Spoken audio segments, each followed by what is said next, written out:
Shalom, saudara yang terkasih dalam Tuhan.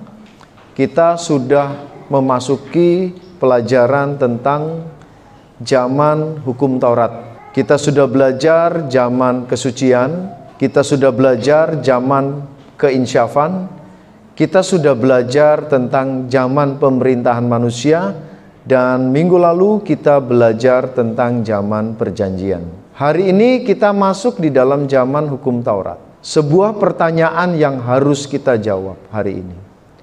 Apakah yang dimaksudkan dengan hukum Taurat? Apakah kita hari ini masih harus mempraktekkan tentang hukum Taurat itu? Seperti tentang bahwa perintah di dalam hukum Taurat harus beribadah pada hari Sabat. Di dalam hukum Taurat ada perintah mengenai tentang tidak boleh makan makanan haram. Ya, boleh makan tetapi yang tidak haram. Ada perintah tentang hari-hari raya yang begitu banyak di dalam aturan hukum Taurat. Kemudian di dalam hukum Taurat juga ada aturan yang memuat tentang perpuluhan. Nah, saudara yang terkasih di dalam Tuhan, apakah aturan-aturan yang saya sampaikan tadi, sedikit yang saya sampaikan tadi, harus kita lakukan hari ini?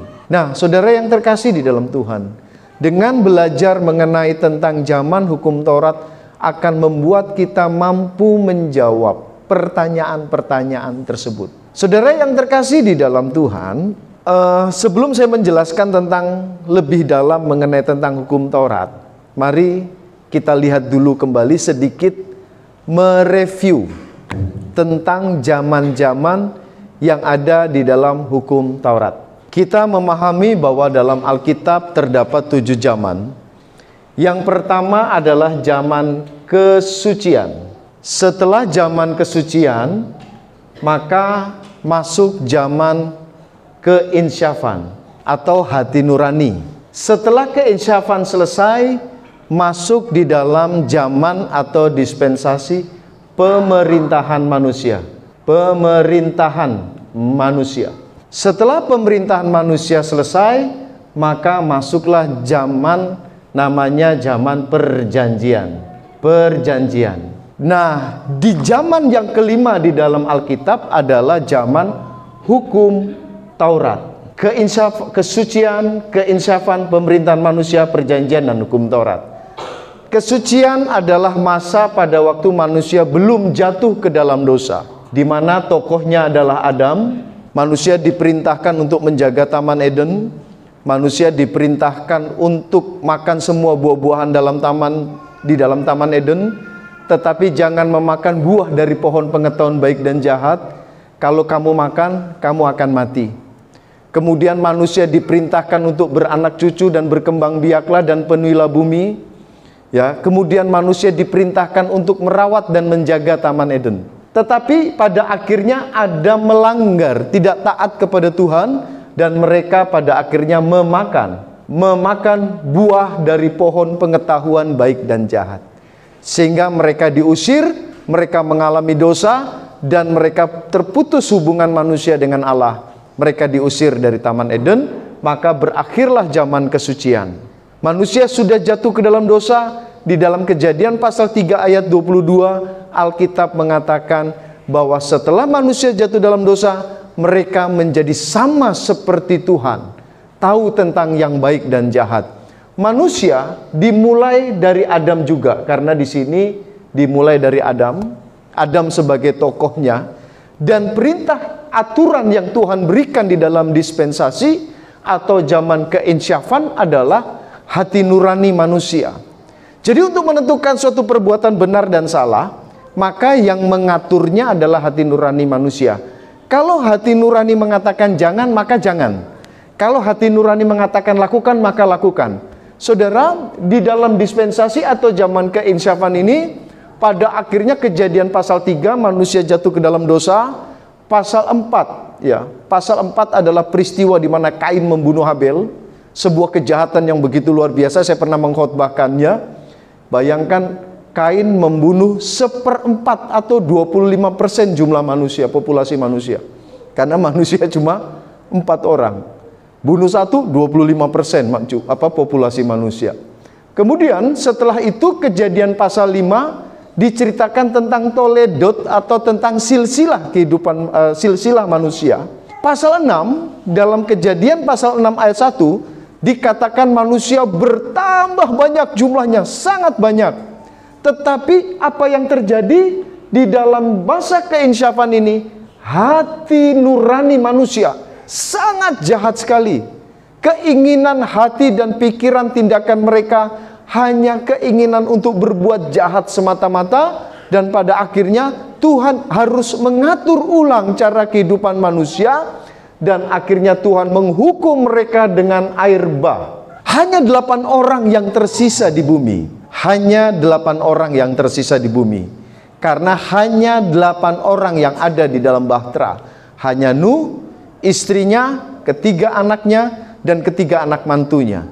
Ini merupakan sebuah gambaran yang indah tentang konsep Tritunggal, karena bahtera Nuh itu ada 3 tingkat dan hanya 1 pintu.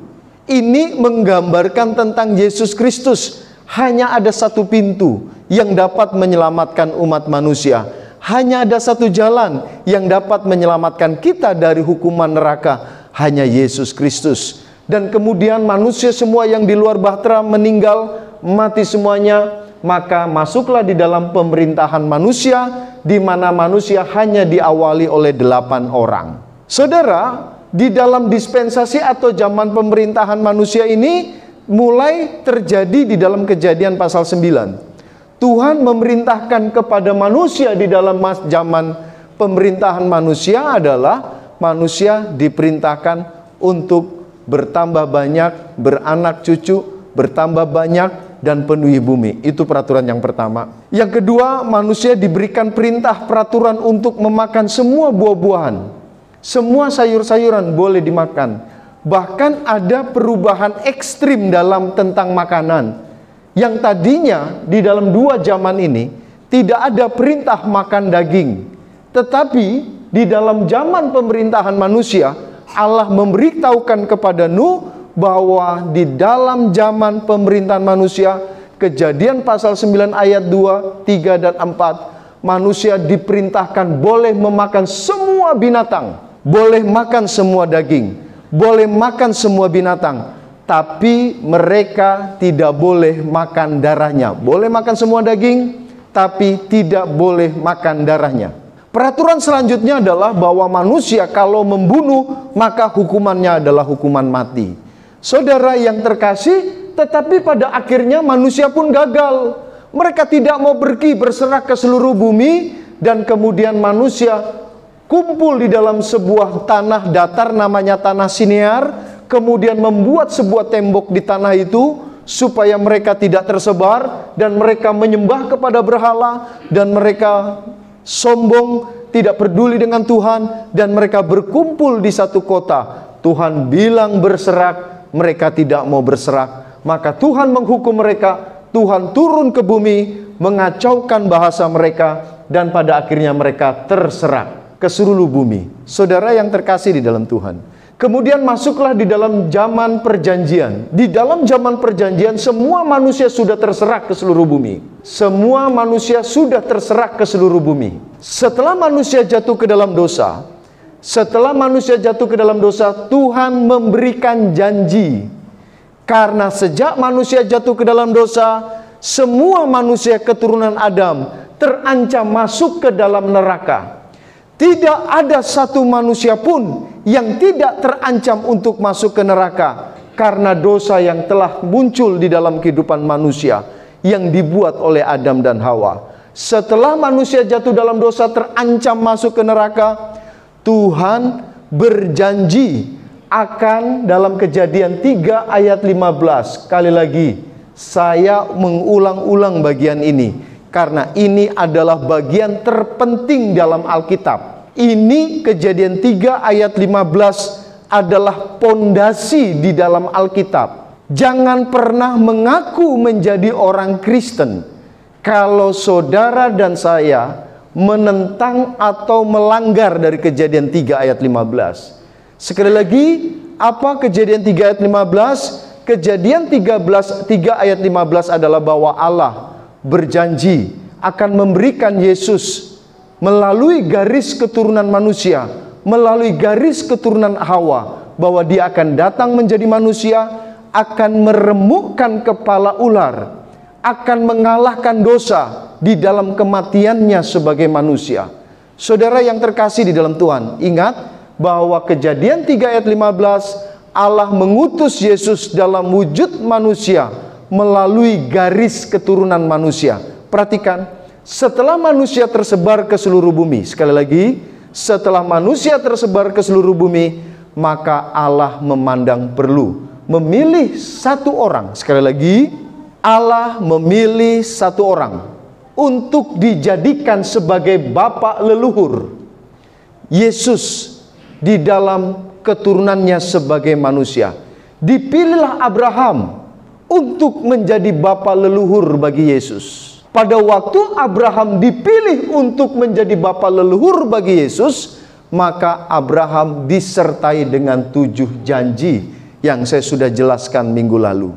Salah satu janjinya bahwa Abraham akan menjadi berkat bagi semua bangsa. Maksudnya apa? Bahwa Abraham akan menjadi berkat bagi semua bangsa, karena melalui keturunan Abrahamlah Yesus sebagai juru selamat manusia, seluruh manusia, melalui garis keturunan Abraham. Perhatikan saudara, untuk menurunkan Yesus sebagai manusia melalui garis keturunan manusia, kita sudah belajar Abraham punya anak 2, yaitu Ishak dan Ismail. Tapi janji 7 janji yang Tuhan berikan termasuk untuk menurunkan Yesus sebagai manusia tidak diberikan kepada Ismail, tapi diberikan kepada Ishak. Diberikanlah Ishak. Ishak punya anak 2, Esau dan Yakub. Allah tidak memilih Esau untuk menerima janji Tuhan, menurunkan Yesus sebagai juru selamat. Dipilihlah Yakub. Dari Yakub inilah kemudian muncul nama Israel. Kemudian Israel punya anak 12. Dari 12 suku ini Allah memilih satu suku, namanya suku Yehuda. Dari Yehuda inilah maka lahirlah Yesus. Saudara yang terkasih di dalam Tuhan, perhatikan baik-baik. Disinilah cerita hukum Taurat dimulai. Disinilah cerita hukum Taurat dimulai, di mana Allah memilih sebuah bangsa. Allah membuat sebuah bangsa menjadi bangsa pilihannya untuk menurunkan Yesus sebagai Tuhan dan Juru Selamat pribadi. Perhatikan, pada waktu Allah memilih Israel menjadi bangsa pilihannya, maksudnya seperti ini.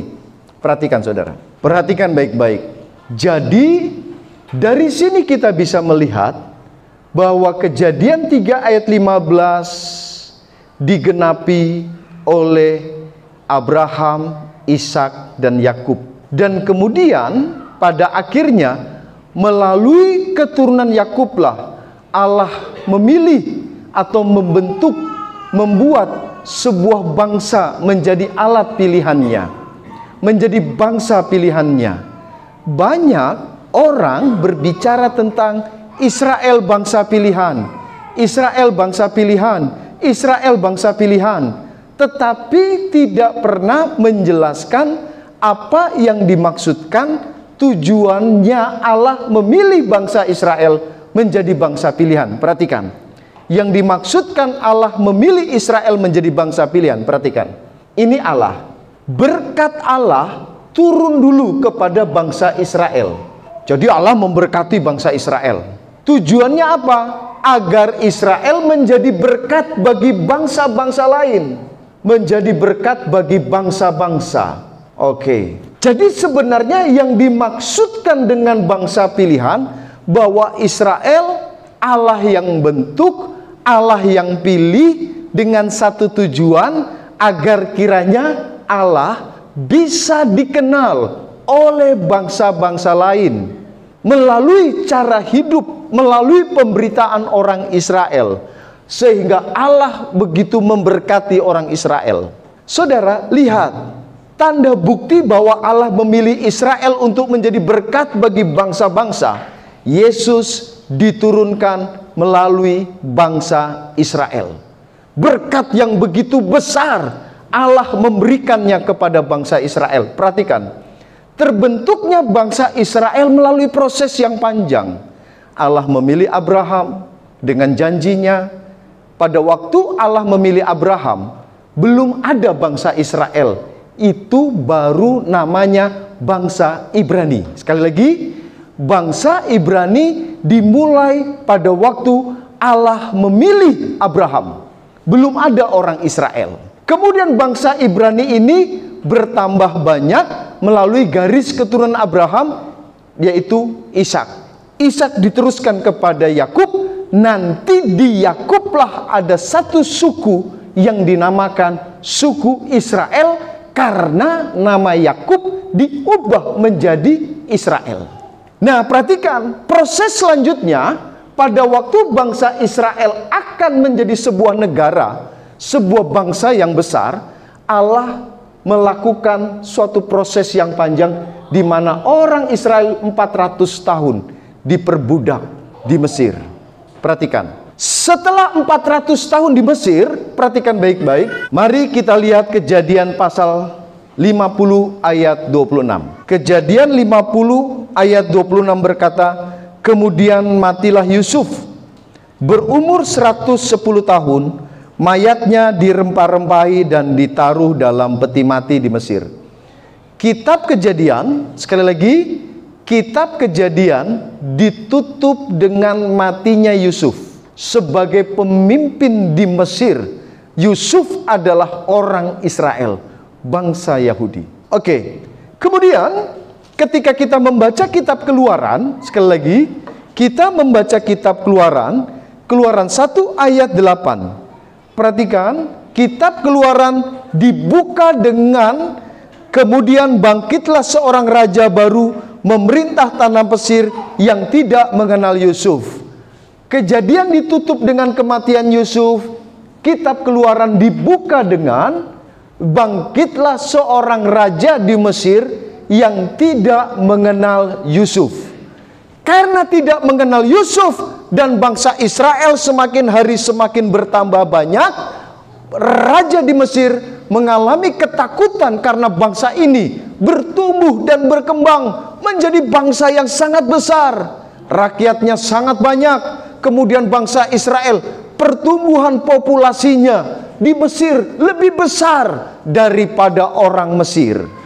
Perhatikan baik-baik. Kita baca, kemudian Raja Mesir melakukan penindasan kepada orang Israel. Kita lihat di dalam Kejadian Keluaran pasal 1 ayat 8 sampai dengan ayatnya yang ke-13. Perhatikan saudara. Kejadian 1 ayat 8 sampai 13 berkata, kemudian bangkitlah seorang raja baru memerintah tanah Mesir yang tidak mengenal Yusuf. Berkatalah raja itu kepada rakyatnya, bangsa Israel itu sangat banyak dan lebih besar jumlahnya daripada kita. Fir'aun mengatakan bahwa bangsa Israel bertumbuh dengan pesat dan jumlahnya lebih banyak dari orang Mesir. Marilah kita bertindak dengan bijaksana terhadap mereka, supaya mereka jangan bertambah banyak lagi. Jika terjadi peperangan, jangan bersekutu nanti dengan musuh kita dan memerangi kita, lalu pergi ke negeri ini. Perhatikan, Raja Fir'aun memiliki pikiran negatif di mana belum terjadi. Dia mengatakan orang Israel jumlahnya semakin banyak, ketakutan, jangan sampai nanti kalau terjadi peperangan, orang Israel berpihak kepada musuh Mesir dan kemudian menyerang Mesir. Dan Raja Mesir mengalami ketakutan. Dari ketakutan dan pikiran negatif itu, maka muncullah tindakan yang jahat. Sekali lagi, perhatikan baik-baik.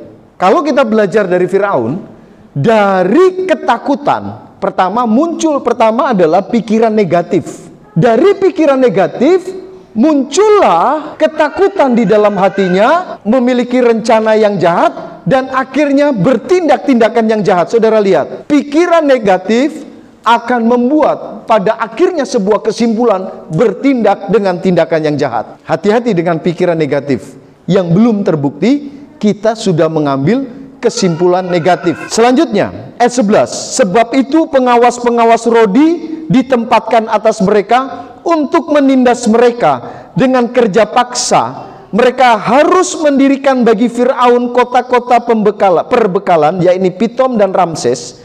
Tetapi makin ditindas, makin bertambah banyak dan berkembang mereka, sehingga orang merasa takut kepada orang Israel. Ayat 13, lalu dengan kejam orang Mesir memaksa orang Israel bekerja keras. Saudara yang terkasih dalam Tuhan, lihat, di akhir masa 400 tahun perbudakan yang terjadi oleh Mesir terhadap orang Israel bertambah banyak jumlahnya, melebihi daripada orang Mesir.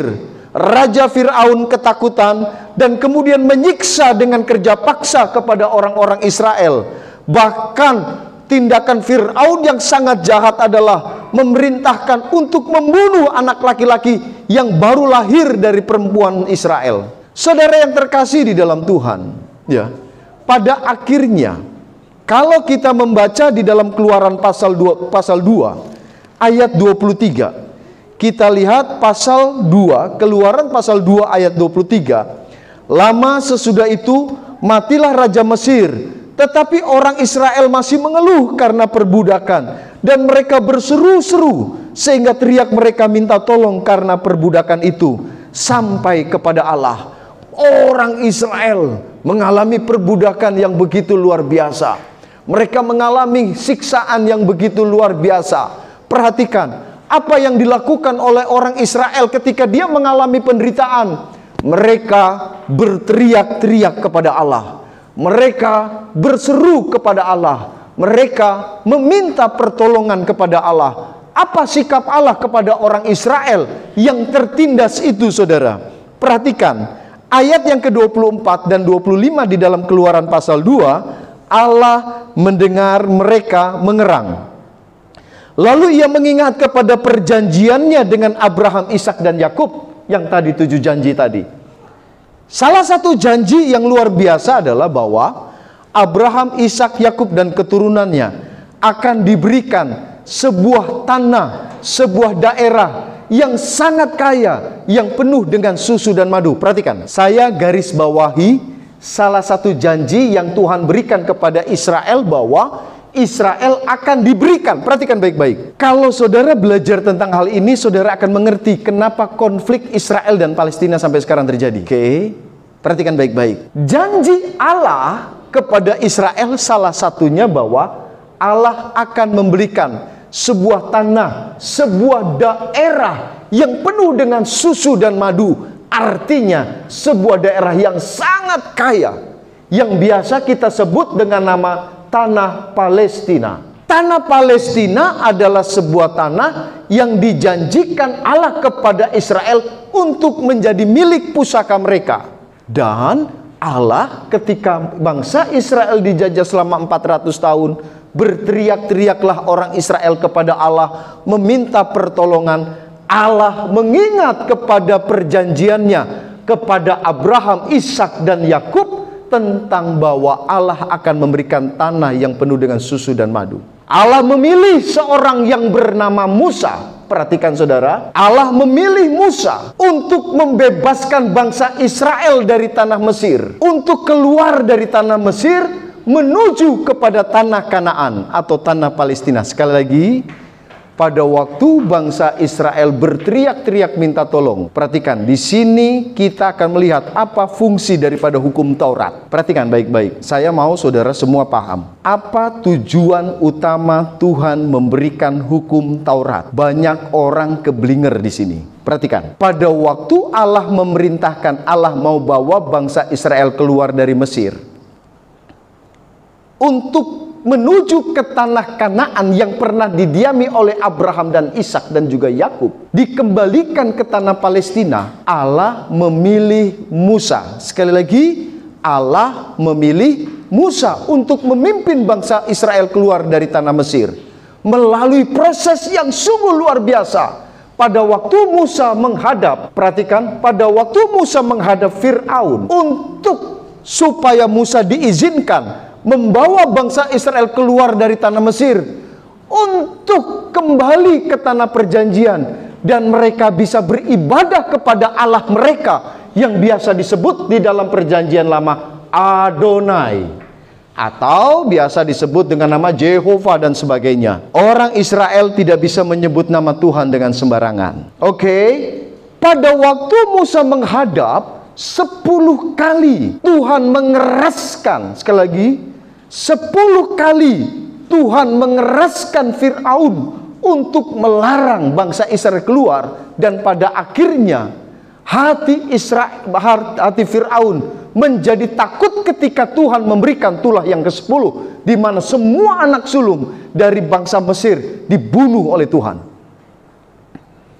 Saudara sudah tahu cerita ini karena saya berulang-ulang menceritakan akan hal ini. Dan ketika Musa membawa bangsa Israel keluar dari tanah Mesir, di sini kita akan mulai perjalanan tentang hukum Taurat, supaya saudara tidak bingung. Banyak orang-orang mencoba mempraktekkan hukum Taurat. Sekali lagi, banyak orang-orang mempraktekkan hukum Taurat, hanya pilih-pilih mana yang bisa dan mana yang enak. Sebentar kita lihat, apa itu hukum Taurat? Apa tujuan hukum Taurat? Bagaimana cara melakukan hukum Taurat? Sekali lagi, apa itu hukum Taurat? Bagaimana cara melakukan hukum Taurat? Oke, kita lihat. Perhatikan baik-baik. Pada waktu di tanah Mesir, ya, bangsa Israel Mesir keluar, bangsa Israel diperhadapkan oleh Laut Tebrau. Allah buat mujizat, dibelahnya Laut Tebrau. Bangsa Israel berjalan di tanah yang kering. Kemudian bangsa Mesir dan Fir'aun mengejar mereka. Ketika orang Israel sudah di padang gurun, sekali lagi, pada waktu Israel sudah di padang gurun, kemudian orang Mesir ada di tengah laut, Tuhan menutup mereka dengan air Laut Tebrau. Perhatikan baik-baik. Pada waktu bangsa Israel sudah di padang gurun, perhatikan. Pada waktu bangsa Israel sudah di padang gurun, maka Allah sedang dalam proses membuat Israel menjadi sebuah bangsa atau sebuah negara. Perhatikan, dari proses yang panjang tadi saya jelaskan, dipilih Abraham, diturunkan kepada Ishak, kepada Yakub, kepada 12 suku bangsa Israel, dan kemudian Israel diperbudak di Mesir. Kemudian Allah memilih Musa untuk membawa bangsa Israel keluar dari tanah Mesir menuju tanah Kanaan. Ketika mereka ada di padang gurun, Allah sedang memproses, sekali lagi, Allah sedang memproses untuk membuat sebuah bangsa pilihan, sebuah negara yang dipilih oleh Tuhan untuk menjadi saluran berkat bagi bangsa-bangsa lain yang tadi saya akan jelaskan ini. Perhatikan, di dalam sosial politik, untuk terbentuknya sebuah negara itu ada syarat. Sekali lagi, untuk membentuk sebuah negara ada syaratnya. Satu, perhatikan, saya hapus lagi. Perhatikan saudara. Perhatikan, di sini fungsi hukum Taurat. Di sini tujuan hukum Taurat dan bagaimana cara melakukan hukum Taurat. Satu, untuk menjadi sebuah negara, syarat pertama harus ada pemimpin. Saya tanya, pemimpin orang Israel di padang gurun sudah ada? Sudah ada. Siapa namanya? Musa. Sudah ada pemimpin namanya Musa. Kedua, untuk menjadi sebuah negara, tidak hanya punya pemimpin, tapi harus ada rakyatnya. Rakyatnya udah ada? Sudah ada. Bangsa Mesir di padang gurun. Oke. Yang ketiga, untuk menjadi sebuah negara perlu yang namanya peraturan atau undang-undang. Seperti negara Indonesia. Negara Indonesia itu perlu bisa menjadi sebuah negara. Pada waktu berdiri negara ini, pertama yang dibuat oleh pemerintah, oleh pendiri, oleh founding father negara ini, ketika Bapak Soekarno presiden pertama, membacakan teks proklamasi, langsung dibuat pembukaan undang-undang sebagai dasar negara. Amin. Jadi pemimpinnya sudah ada, rakyatnya sudah ada.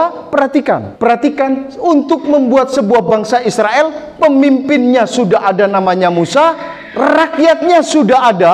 Sekarang yang belum ada adalah peraturan atau perundang-undangan. Maka untuk membuat peraturan dan perundang-undangan ini, Allah memanggil Musa ke atas Bukit Sinai, bertemu dengan Tuhan di atas.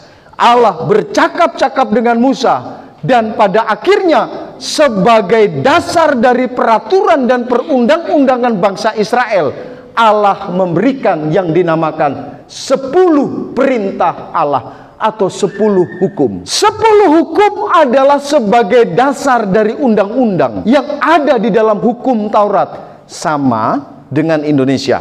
Indonesia ada yang namanya Undang-Undang Dasar 45 dan ada undang-undang lagi di bawahnya. Tapi dari semua perundang-undangan ini, dasar di atasnya adalah Pancasila. Oke, bisa paham? Pancasila adalah dasar, semua yang ada di bawahnya perundang-undangan tidak boleh keluar dari dasar negara kita, yaitu Pancasila.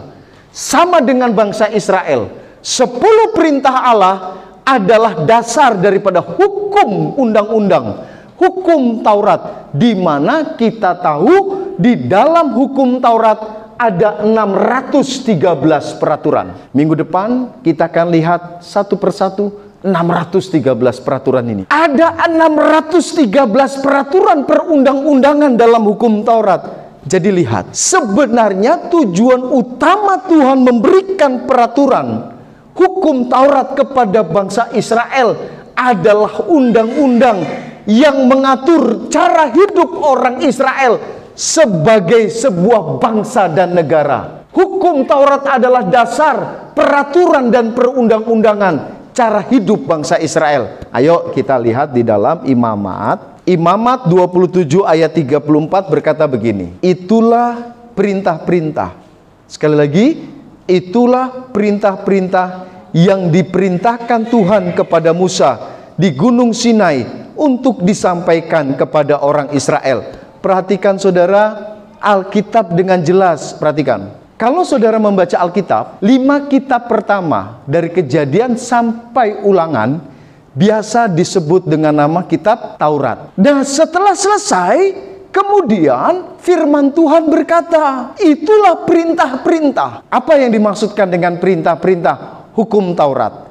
Perintah-perintah yang diperintahkan Tuhan kepada Musa untuk disampaikan di Gunung Sinai, untuk disampaikan kepada orang Israel. Jadi harus lihat konteksnya, bahwa hukum Taurat Allah berikan untuk mengatur kehidupan bangsa Israel. Itu yang perlu dipahami. Jadi saudara, tujuan hukum Taurat diberikan adalah sebagai peraturan perundang-undangan cara hidup orang Israel. Sebuah hukum yang sempurna karena Tuhan yang berikan kepada Israel. Sebuah hukum yang sempurna bukan cuma tata cara ibadah, tapi tata cara bagaimana menyembah Tuhan, bagaimana cara hidup sebagai keluarga, sebagai suami, sebagai istri, diatur semuanya di dalam hukum Taurat. Bagaimana cara melakukan hukum Taurat? Ini yang saya heran, saudara. Banyak orang ingin melakukan hukum Taurat,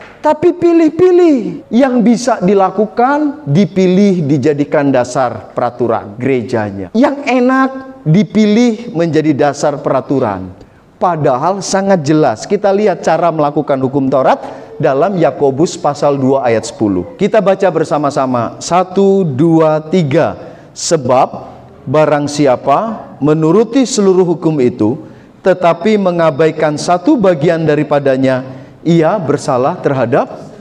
Berarti kalau saudara dan saya memaksakan diri mengikuti peraturan hukum Taurat, maka tidak boleh ada satupun diabaikan. Dari 10 perintah Allah sampai 613 peraturan yang ada di dalam hukum Taurat tidak boleh diabaikan. Amin. Termasuk gak boleh makan babi. Kalau saudaraku yang dari Papua makan babi nggak? Makan. Loh ya, kalau ikuti hukum Taurat jangan makan. 10 perintah Allah perintahkan apa? Untuk menguduskan hari Sabat. Ibadahnya pada hari Sabat. Loh ya, kenapa banyak orang Kristen mau katakan, oh enggak, ini harus masih berlaku. Tapi kok ibadahnya hari Minggu? Itu kan sebuah pelanggaran. Kalau kita mau strike, kita mau konsisten melakukan hukum Taurat ada sunat. Betul, Karis. Hukum Taurat ada perayaan-perayaan yang dilakukan banyak banget. Kenapa tidak dilakukan? Nggak boleh. Kalau saudara mau melakukan hukum Taurat, lakukan semuanya. Tapi ingat, sebelum saya masuk ke depan, beberapa minggu ke depan, kita baca Roma 6 ayat yang ke-14. Roma 6 ayat 14. Sebab kamu tidak akan dikuasa lagi oleh dosa, karena kamu tidak berada di bawah hukum Taurat, tetapi di bawah kasih karunia. Alkitab bilang, hari ini kamu tidak lagi di bawah hukum Taurat, tetapi bawah kasih. Tidak lagi berada di bawah hukum Taurat. Kenapa kita ibadah hari Minggu? Karena kita tidak berada di bawah hukum Taurat. Amin. Kenapa kita makan daging babi? Kita makan daging anjing? Saya tidak makan. Kenapa bisa makan daging kelelawar?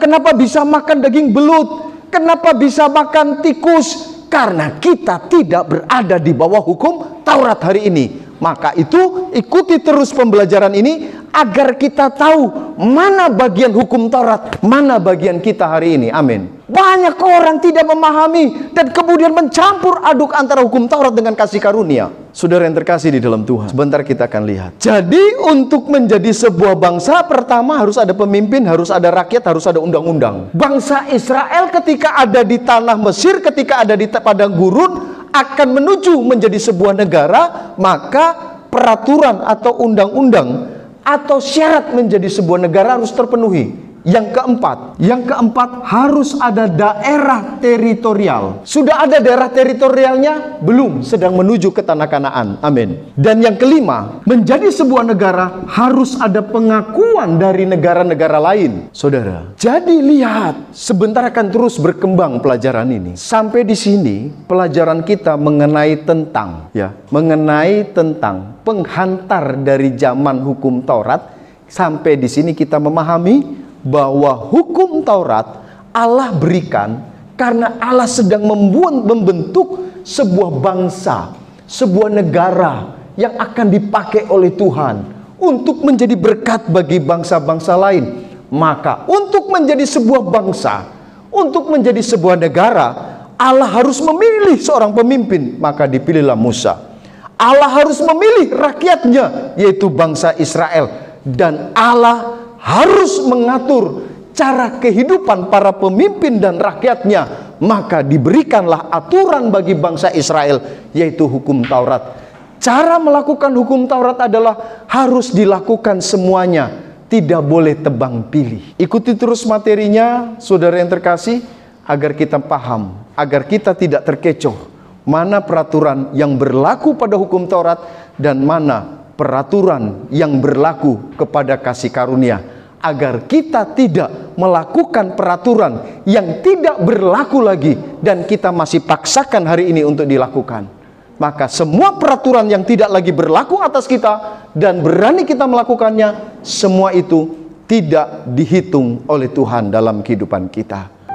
Dan biarlah firman Tuhan ini menguatkan kita dan nama Yesus boleh dipermuliakan.